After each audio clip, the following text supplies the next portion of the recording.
Lord. Jesus loves all daily Bible ஸ்கூலுக்கு கர்த்தராகிய இயேசு கிறிஸ்துவின் இன்ப நாமத்தினால் உங்களை ஆசீர்வதித்து வரவேற்கிறேன். சில்ட்ரன்ஸ், நீங்க ஒவ்வொரு நாளும் வேதத்தை படிக்கும் பொழுது கர்த்தர் உங்க அருகில் அமர்ந்து நீங்க படிக்கிறதுக்கு விசேஷத்தை ஞானத்தை அவர் தராரு. வேதத்தில் இருக்கிற காரியங்கள் எல்லாம் புரிந்து கொள்ளும்படி ஆவியாளர் உங்களுக்கு உதவி செய்யறாரு. இப்ப நம்ம ஜெபம் பண்ணலாமா? எல்லாம் கைகளை கூப்பி கண்களை மூடி முழங்கால் படிட்டு ஜெபம் பண்ணுங்க. சில்ட்ரன்ஸ், சோத்திரம் ஏசப்பா. ஆண்டவரே, உங்க வார்த்தையை உண்மை உத்தமமாய் கேட்கிற இந்த பிள்ளைகளை ஆசீர்வதிங்கப்பா. கொஞ்சத்துல உண்மையா இருக்கிற பிள்ளைகளை நீர் அனைத்தின் மேல அதிகாரியாய் வைப்பீங்கப்பா.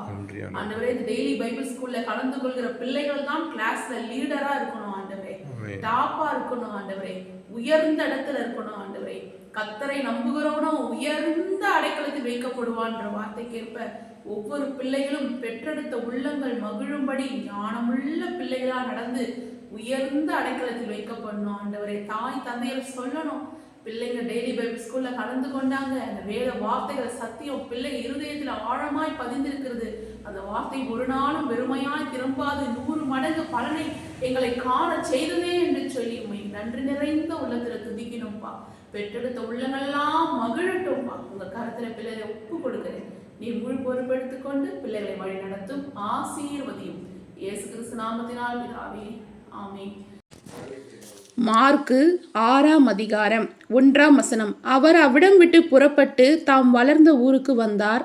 அவருடைய சீஷரும் அவரோடு கூட வந்தார்கள். 2ஆம் வசனம். ஓய்வு நாளான பொழுது ஜபாலயத்தில் உபதேசம் பண்ண தொடங்கினார். அநேகர் கேட்டு ஆச்சரியப்பட்டு, இவைகள் இவனுக்கு எங்கிருந்து வந்தது?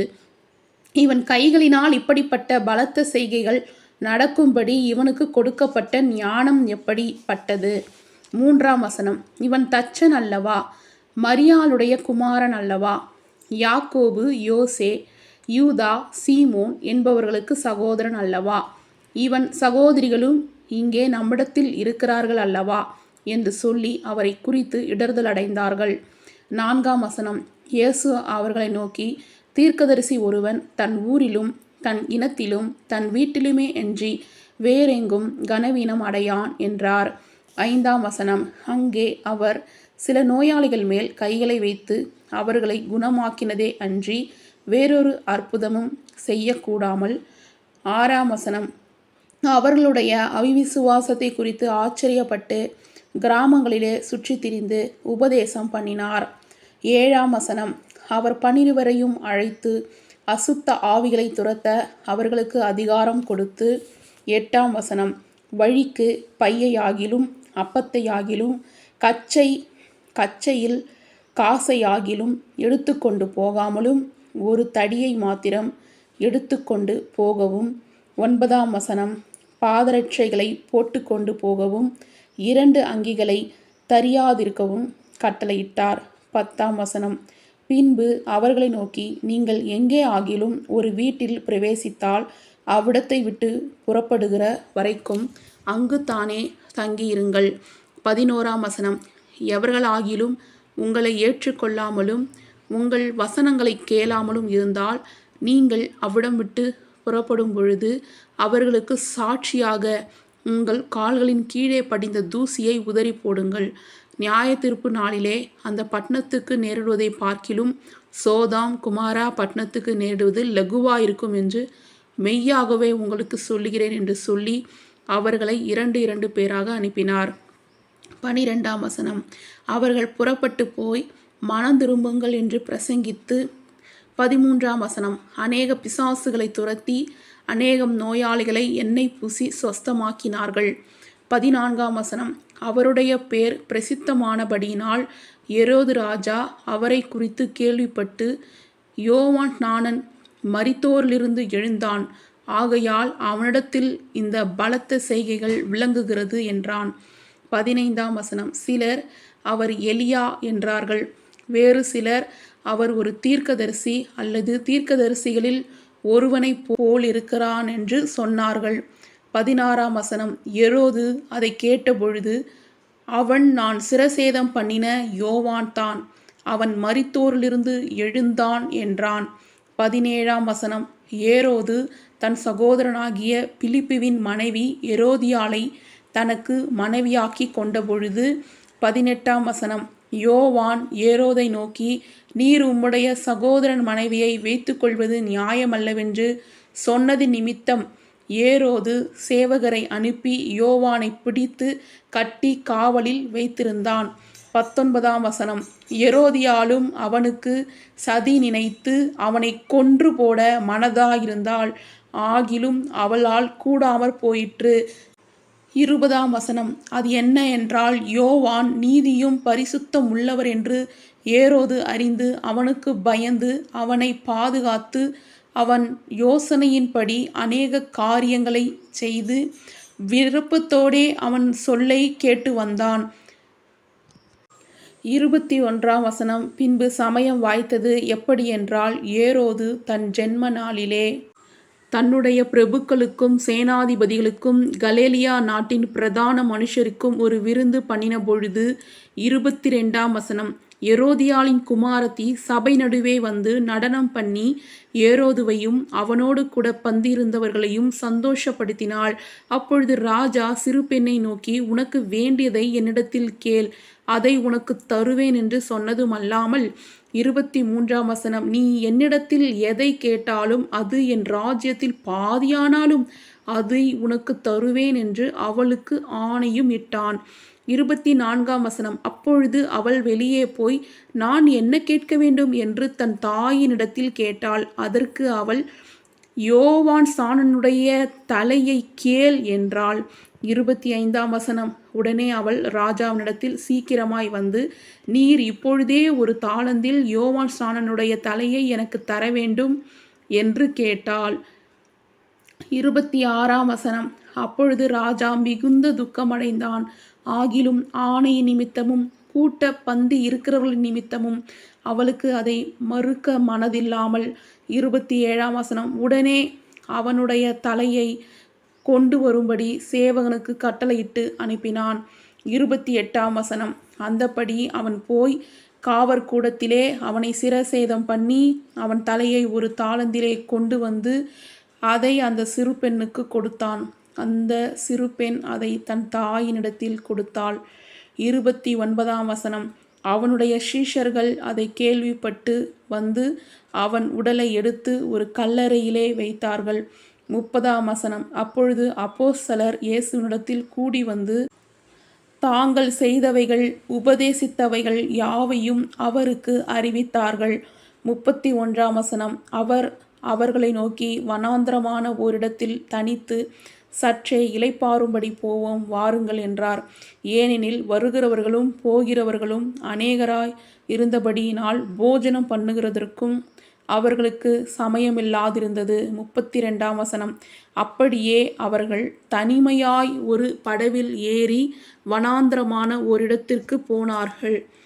33ஆம் வசனம். அவர்கள் புறப்பட்டு போகிறதை ஜனங்கள் கண்டார்கள். அவரை அறிந்த அநேகர் சகல பட்டணங்களிலும் இருந்து கால்நடையாய் அவ்விடத்துக்கு ஓடி அவர்களுக்கு முன்னே அங்கே சேர்ந்து அவரிடத்தில் கூடி வந்தார்கள். 34ஆம் வசனம். இயேசு கரையில் வந்து அநேக ஜனங்களைக் கண்டு அவர்கள் மேய்ப்பனில்லாத ஆடுகளைப் போல் இருந்தபடியால் அவர்கள் மேல் மனதுருகி அநேக காரியங்களை அவர்களுக்கு உபதேசிக்கத் தொடங்கினார். 35ஆம் வசனம். வெகுநேரம் சென்ற பின்பு அவருடைய சீஷர்கள் அவரிடத்தில் வந்து, இது வனாந்தரமான இடம், வெகுநேரமும் ஆயிற்று. 36ஆம் வசனம். புசிக்கிறதற்கு இவர்களிடத்தில் ஒன்றுமில்லை. ஆகையால் இவர்கள் சுற்றி இருக்கிற கிராமங்களுக்கும் ஊர்களுக்கும் போய் தங்களுக்காக அப்பங்களை வாங்கி கொள்ளும்படி இவர்களை அனுப்பிவிட வேண்டும் என்றார்கள். 37ஆம் வசனம். அவர் அவர்களை நோக்கி, நீங்களே அவர்களுக்கு போஜனம் கொடுங்கள் என்றார். அதற்கு அவர்கள், நாங்கள் போய் 200 பணத்துக்கு அப்பங்களை வாங்கி இவர்களுக்கு புசிக்கும்படி கொடுக்கக்கூடுமோ என்றார்கள். 38ஆம் வசனம். அதற்கு அவர், உங்களிடத்தில் எத்தனை அப்பங்கள் உண்டு, போய் பாருங்கள் என்றார். அவர்கள் பார்த்து வந்து, 5 அப்பங்களும் 2 மீன்களும் உண்டு என்றார்கள். 39ஆம் வசனம். அப்பொழுது எல்லோரையும் பசும்புல்லின் மேல் பந்தி பந்தியாக உட்கார வைக்கும்படி அவர்களுக்கு கட்டளையிட்டார். 40ஆம் வசனம். அப்படியே வரிசை வரிசையாய் 100 பேராகவும் 50 பேராகவும் உட்கார்ந்தார்கள். 41ஆம் வசனம். அவர் அந்த 5 அப்பங்களையும் அந்த 2 மீன்களையும் எடுத்து வானத்தை அண்ணார்ந்து பார்த்து ஆசீர்வதித்து அப்பங்களை பிட்டு அவர்களுக்கு பரிமாறும்படி தம்முடைய சீஷர்களிடத்தில் கொடுத்தார். அப்படியே 2 மீன்களையும் எல்லோருக்கும் பங்கிட்டார். 42ஆம் வசனம். எல்லோரும் சாப்பிட்டு திருப்தி அடைந்தார்கள். 43ஆம் வசனம். மேலும் அப்பங்களிலும் மீன்களிலும் மீதியான துணிக்கைகளை 12 கூடை நிறைய எடுத்தார்கள். 44ஆம் வசனம். அப்பம் சாப்பிட்ட புருஷர் ஏறக்குறைய 5000 பேராய் இருந்தார்கள். 45ஆம் வசனம். அவர் ஜனங்களை அனுப்பி விடுகையில் தம்முடைய சீஷர்கள் படவில் ஏறி அக்கரையில் பெத்சாயிதாவுக்கு எதிராக தமக்கு முன்னே போகும்படி அவர்களை துரிதப்படுத்தினார். 46ஆம் வசனம். அவர் ஜனங்களை அனுப்பிவிட்ட பின்பு ஜெபம் பண்ணும்படி ஒரு மலையின் மேல் ஏறினார். 47ஆம் வசனம். சாயங்காலமான பொழுது படவு நடுக்கடலில் இருந்தது, அவரோ கரையிலே தனிமையாயிருந்தார். 48ஆம் வசனம். அப்பொழுது காற்று அவர்களுக்கு எதிராயிருந்தபடியினால் அவர்கள் தண்டு வலிக்கிறதில் வருத்தப்படுகிறதை அவர் கண்டு ராத்திரியில் 4ஆம் ஜாமத்தில் கடலின் மேல் நடந்து அவர்களிடத்தில் வந்து அவர்களை கடந்து போகிறவர்கள் போல் காணப்பட்டார். 49ஆம் வசனம். அவர் கடலின் மேல் நடக்கிறதை அவர்கள் கண்டு ஆவேசம் என்று எண்ணி சத்தமிட்டு அலறினார்கள். 50ஆம் வசனம். அவர்கள் எல்லோரும் அவரை கண்டு கலக்கமடைந்தார்கள். உடனே அவர் அவர்களோடே பேசி, திடன் கொள்ளுங்கள், நான் தான், பயப்படாதிருங்கள் என்று சொல்லி 51ஆம் வசனம். அவர்கள் இருந்த படவில் ஏறினார்கள். அப்பொழுது காற்று அமர்ந்தது. அதனால் அவர்கள் தங்களுக்குள்ளே மிகவும் பிரமித்து ஆச்சரியப்பட்டார்கள். 52ஆம் வசனம். அவர்களுடைய இருதயம் கடினமுள்ளதாயிருந்தபடியினால் அப்பங்களை குறித்து அவர்கள் உணராமற் போனார்கள். 53ஆம் வசனம். அவர்கள் கடலை கடந்து கெனசரேத்து என்னும் நாட்டிற்கு வந்து கரை பிடித்தார்கள். 54ஆம் வசனம். அவர்கள் படவிலிருந்து இறங்கினவுடனே ஜனங்கள் அவரை அறிந்து. 55ஆம் வசனம். அந்த சுற்றுப்புறமெங்கும் ஓடி திரிந்து பிணியாளிகளை படுக்கையில் கிடத்தி அவர் வந்திருக்கிறார் என்று கேள்விப்பட்ட இடங்களில் எல்லாம் சுமந்து கொண்டு வந்தார்கள். 56ஆம் வசனம். அல்லாமலும் அவர் பிரவேசித்த கிராமங்கள், பட்டணங்கள், நாடுகள் எவைகளோ அவைகளின் சந்தை வெளியிலே வியாதிக்காரரை வைத்து அவருடைய வஸ்திரத்தின் ஓரத்தையாகிலும் அவர்கள் தொடும்படி உத்தரவாக வேண்டும் என்று அவரை வேண்டிக் கொண்டார்கள். அவரை தொட்ட யாவரும் சொஸ்தமானார்கள். ஆமேன். ஹல்லேலூயா. சில்ட்ரன்ஸ், மார்க்கு 6ஆம் அதிகாரம் முழுவதுமாக படித்ததை கேட்டீங்க இல்லையா? மார்க்கு 6ஆம் அதிகாரம் 28ஆம் வசனத்தில் என்ன எழுதியிருக்கு? அவன் தலையை ஒரு தாளந்திலே கொண்டு வந்து அதை அந்த சிறு பெண்ணுக்கு கொடுத்தான். அந்த சிறு பெண் அதை தன் தாயினிடத்தில் கொடுத்தான். யாருடைய தலையை அந்த சின்ன பெண்ணு கேட்டா? யோவான் ஸ்நானனுடைய தலையை, அதாவது கர்த்தருக்கு வழியை ஆயத்தப்படுத்தின ஒரு தீர்க்கதரிசியின் தலையை அவ கேட்டிருக்கா. இதை கேட்டதுக்கு காரணம் யாரு? இந்த பொல்லாத காரியத்தை செய்யறதுக்கு காரணம் யாரு? எரோதியாள். எரோதியாள் என்பவள் தான் இந்த பொல்லாத காரியத்தை செய்யறதுக்கு காரணம். பார்த்தீங்கன்னா இன்றைக்கும் கூட உங்கள் அம்மா அப்பா உங்களுக்கு நல்லதை சொல்லி கொடுக்குறாங்க.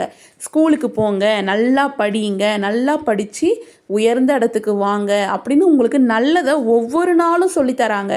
அந்த காரியத்துக்கு கீழ்ப்படுகிறதுக்கு ரொம்ப உங்களுக்கு கஷ்டமாக இருக்குது. ஆனால் இந்த சிறு பெண்ணோ, மார்க்கு 6ஆம் அதிகாரத்தில் படித்த அந்த சின்ன பெண்ணோ என்ன பண்ணுறா? நடனமாடி தாய்க்கு எப்படி கீழ்ப்படுகிறா? பொல்லாத காரியத்துக்கு எப்படி கீழ்ப்படுகிறா? யோவான் ஸ்நானனுடைய தலையை என்ன பண்ணுறா? ஒரு தட்டில் வச்சு கொடுங்கன்னு கேட்குறா.